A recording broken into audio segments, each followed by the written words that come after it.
What exactly is Emu? Because chapter 1191 may have just given us one of our biggest clues yet about what Emu really is. Scopper Gaban describes Emu with one terrifying word: God. We also get another connection to rocks in God Valley. Emu reveals a terrifying new form, and Biblo tells Chopper something that Oda deliberately keeps hidden from us. And then there's that ending. Luffy, Loki, and Hajrudin combine their strength for one massive attack against Emu. Normally, you'd look at a moment like that and wonder how much damage it's going to do. But after what Gaban tells us in this chapter, I'm wondering something completely different. What happens if the attack works, and Emu simply comes back? Because being strong enough to hurt Emu and actually being able to defeat Emu might be two very different things. Welcome to Anime Dimension, where we explore anime mysteries, theories, and the hidden secrets behind the stories we love. The chapter starts with Luffy still wounded after everything that happened with Emu. When he approaches Gaban, Gaban makes it clear that he didn't step into this fight just to save Luffy. He did it for Elbaph.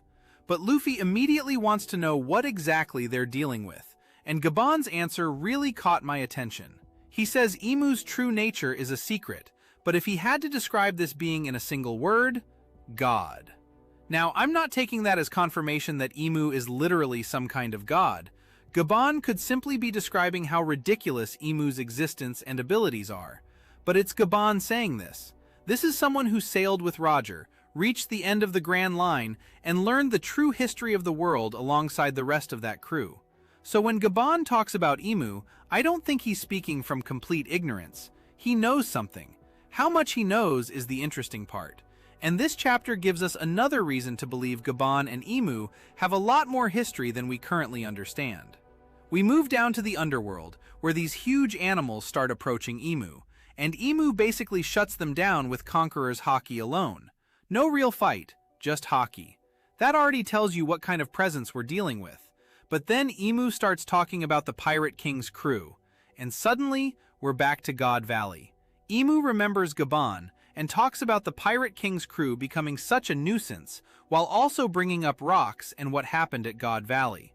And I loved getting this little detail because God Valley somehow keeps becoming more complicated every time Oda gives us another piece of it. More importantly, Emu doesn't seem to know Gaban simply because he later became one of Roger's most famous crewmates. This goes back decades. There's history here. And if Gaban encountered Emu or learned about Emu around that period, it would explain why he seems to understand the danger better than almost anyone else currently on Elbaph. Then Emu transforms, and this is where things get really interesting. This form looks insane. Emu becomes enormous, much more monstrous, with those massive horns and darkened arms. But when I saw it, my first thought wasn't even about how strong this transformation might be. I immediately thought about the Elbaph mural. We've already seen some very strange ancient imagery on this island, and now we have Emu walking around in a form that creates a pretty interesting visual comparison. I'm not saying the figure in that mural is definitely Emu, we don't know that, but the resemblance is hard to ignore. And if Oda is intentionally creating that parallel, then suddenly you have to wonder how much Elbaph's ancient history knows about Emu, or at least about whatever kind of power Emu is using. That possibility becomes even more interesting because, away from the battle, Oda gives us another mystery. And this one is really strange. We go back to the Owl Library with Chopper, Robin, Saul, and Biblo. The good news is that the books appear to be safe. But Biblo is clearly trying to tell them something. Robin and Saul can't understand him, so naturally they turn to Chopper. Chopper listens, Biblo says something, we see Chopper's reaction, and that's it. Oda doesn't tell us what he heard. And I immediately went, okay, why are you hiding that from us? Because if Biblo was saying something unimportant, there wouldn't be much reason to hide the actual message while specifically showing us Chopper's reaction. I have no idea what Biblo told him. It could have nothing to do with Emu. It could end up being connected to something completely different happening on Elbaph. But Oda chose to hide it, so I'm keeping an eye on this one. I wouldn't be surprised if we come back to that conversation pretty soon. Then we're back with Luffy and Gaban as Emu reaches them. And I really enjoyed the exchange here. Emu actually gives Gaban credit. Think about the condition this guy is in. He's seriously wounded, he's down an arm, and he's still managed to do enough that Emu is acknowledging him. And Gaban basically responds with, "You're impressed with me? I'm the one who should be embarrassed that you walked away from my attack." That's such a Gaban response. Even now, he's not going to give Emu the satisfaction of seeing him intimidated. But the mood changes pretty quickly. Emu is preparing another attack, and this one sounds like it's going to wipe out everything in front of it. That's when Gaban stops messing around and tells Luffy to take his crew and leave Elbaph. Obviously, Luffy isn't doing that. Gaban tells Luffy that in his current condition, he can't do anything. Luffy looks at Gaban and basically says, "Neither can you." Which, to be fair, isn't exactly wrong. But Gaban understands something Luffy is only starting to deal with. Emu is immortal. And this is probably my biggest takeaway from the chapter. We've spent so much time wondering who can fight Emu. How strong is Emu? Can Luffy beat Emu? Can Gaban hurt Emu? What about Loki? But maybe that's not the most important question anymore. Because let's say Luffy is strong enough to hurt Emu. Okay, then what?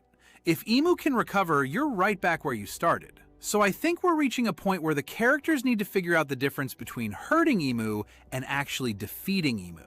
And before anyone gets a chance to figure that out, Hajrudin comes flying into the fight. Hajrudin hits Emu with Gungnir and sends Emu flying. Great entrance, but Emu immediately fires back with Omen Fire. Hajrudin recognizes the attack and gets his shield up in time, and the shield gets shattered.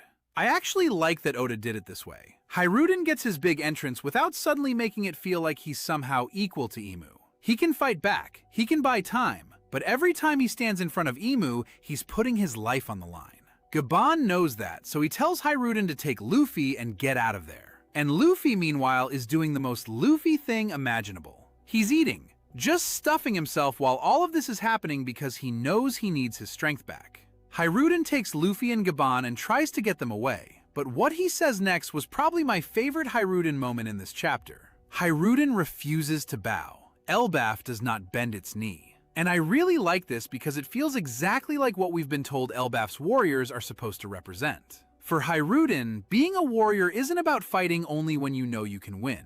If defending Elbaph means dying in battle, then he's prepared for that. And even if he dies, there's still Loki. Then Loki hears him, and he responds, "Well said, brother." It's not some huge emotional speech. It doesn't need to be. That one line works because of everything surrounding these two. Whatever issues exist between Hajrudin and Loki, none of that matters when Elbaph itself is in danger. For this moment, they're brothers. They're warriors of Elbaph, and they're fighting on the same side. Then Loki tells Hajrudin to get ready, because they're going to attack. And Luffy is ready too. Then we get that final page. Luffy, Loki, Hajrudin, all three together. Gokoku's sovereignty! 3 generals! That's a great cliffhanger. And obviously I want to see what this attack does to Emu, but I'm even more interested in what happens 5 seconds after it hits. Imagine this thing lands perfectly. Imagine Emu gets absolutely destroyed by it. And then, Emu gets back up. That's the moment I'm waiting for, because if that happens, Luffy is going to see the problem firsthand. You can't solve this just by hitting Emu harder. At some point, somebody needs to figure out how this immortality works, and that could end up being just as important as the actual battle. So coming out of this chapter, there are a few things I'm really interested in. How much does Gaban actually know about Emu? What exactly happened between these characters around God Valley? Is there really a connection between Emu's new appearance and the ancient imagery we've seen on Elbaph? And what in the world did Biblo tell Chopper? I'm not going to connect all of those things and pretend we've already solved it. We haven't. But I like that Oda has all of these mysteries moving while this massive battle is happening at the same time. And right now, the one question hanging over everything for me is really simple. How do you permanently defeat Emu?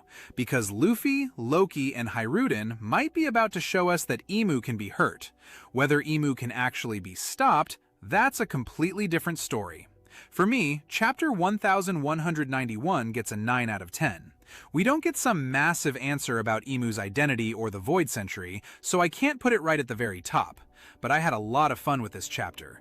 The Gaban and Emu material was great. Bringing Rocks and God Valley back into the conversation immediately got my attention. Emu's new form looks terrifying. The Biblo scene gives us another mystery to think about, and I really liked what Oda did with Hajrudin and Loki.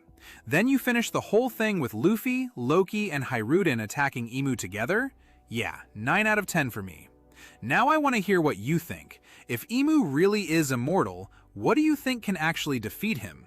Let me know your theory in the comments, and if you enjoyed the review, like the video and subscribe to Anime Dimension for more One Piece chapter reviews, theories, and mysteries. I'll see you in the next one. And if you enjoyed this theory, don't forget to like the video and subscribe to Anime Dimension for more One Piece theories and anime mysteries. Thanks for watching, and I'll see you in the next one.